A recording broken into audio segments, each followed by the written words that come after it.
Hi trader, Elite Currency here. My name is Chris, and today focus on an educational topic, candlestick wicks, and how we can use those to measure true or false breakouts. Of course, trading breakouts is interesting, but sometimes a bit tricky and a bit dangerous because of false breakouts and price actually going in the opposite direction than we expect. So how can we avoid that? Here are some tips and steps that I think are important. Basically, first of all, trading with the trend is always good because if you're trading breakouts against the trend, those tend to have more struggle, obviously because price is fighting against the current, against the momentum. But also the candle wicks are important. Here you see red boxes indicating the bearish, basically the top wick, and the blue boxes indicating the bottom wick. So basically, if there's a wick at the top of the candle, that could be a bearish signal. If there's a wick at the bottom of the candle, that could be a bullish signal, because basically it shows that there's pressure, upside pressure with the bullish boxes, right? Price is trying to move down in that candle, intra candle, but then ultimately closes not near the high or low. It basically bounces. So in that candle there's a bounce. So if there's a big wick, that indicates the psychology of that candle, and that is basically bouncing and therefore could be reversing. So we can use that for breakouts. Basically, when you don't see a wick, for instance here with this candle with the orange box, you don't see a wick at the bottom of the candle. It's a bearish candle, so we're more interested in the wick at the bottom. You can see that the trend is down, looking at the moving averages, red and orange, indicating short and long term moving average. So the trend is down, and price is below those moving averages. So we're more interested in a bearish break. Here you can see a support line, right?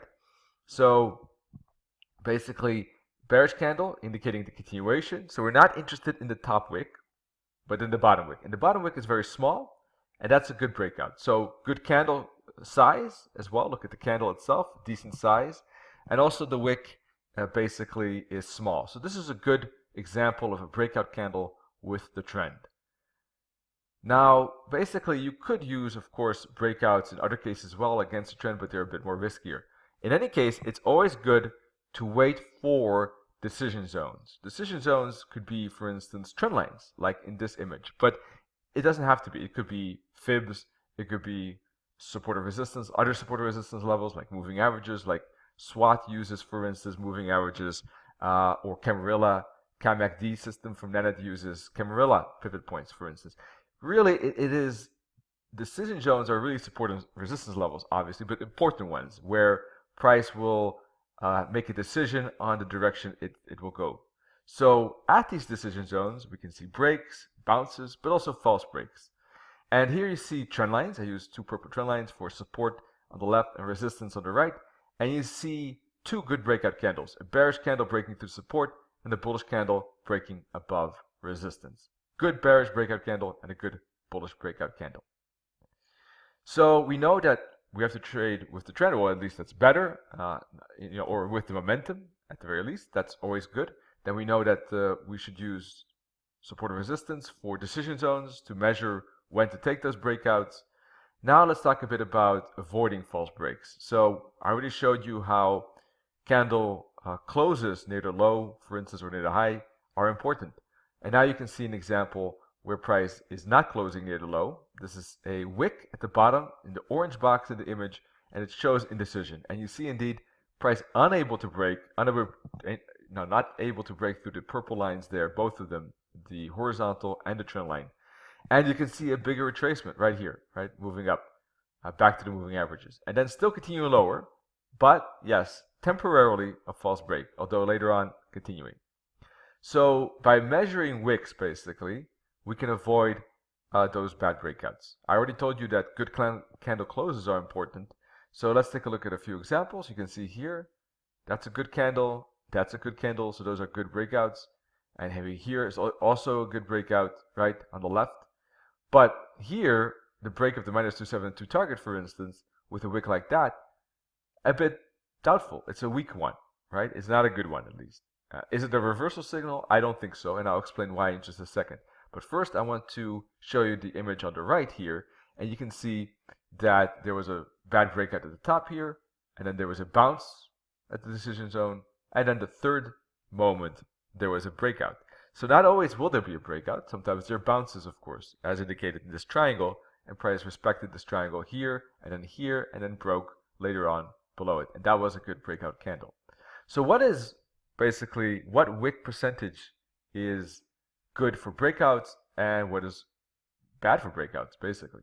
So if you measure the wick compared to the candle size, and if the wick is in the direction we're looking for, whether it's bullish or bearish, if the wick is non-existent, like 0%, if the candle close is right near the low or candle close is right near the high, that's an excellent candle breakout, right? That's a good breakout. That's an excellent breakout, and there should be a follow through.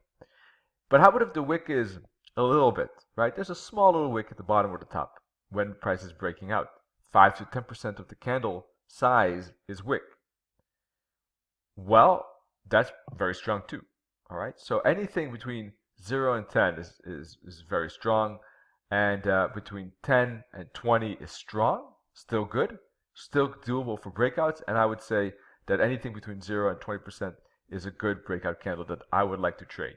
Now then we get into a bit more gray territory between 20 and 35 with various kind of scales. 20 to 25 is still good, 25 to 30 is okay, and 30 to 35 is doubtful. And there I would say other factors play a role, like what is the trend, what is the momentum, how big is the candle, what is the structure of the market, higher time frames, what do they show, what are patterns showing. So of course this is important as well for breakout candles between 0 and 20%, but even more so perhaps between 20 and 35, because very strong breakout candles tend to get some follow through on average, more than weaker breakout candles. And then we move into the category which is showing indecision. 35 to 50, I would say it's not a good breakout, but it's not a false breakout or a reversal either. But if we get above 50, and especially above 67, we're getting very much into weak breakout territory. And if it's above 67, between 67 and 100, that could be actually a reversal signal. That basically wick could be a false break, not even only a false break, but it could perhaps be a reversal signal or reversal candlestick pattern. All right. So this is the rule book or the guidelines I use for trading breakouts using wicks. So basically, of course, there are, just to recap, 3 things: looking for decision zones, looking for breakout candles at those decision zones, and then using basically the wicks to measure if there's a good breakout or not. And of course, at the decision zones, we can see what the trend is to decide what breakout we're interested in. So trend, decision zones, breakout candles, and what kind of wick do we see? Or do we see a strong candle close, or do we see a big wick? So those are the things to keep an eye on, I think, with breakouts. Hope you liked it and hope it's useful. More free information and material at elitecurrency.com, and we'll see you next time, hopefully. Cheers.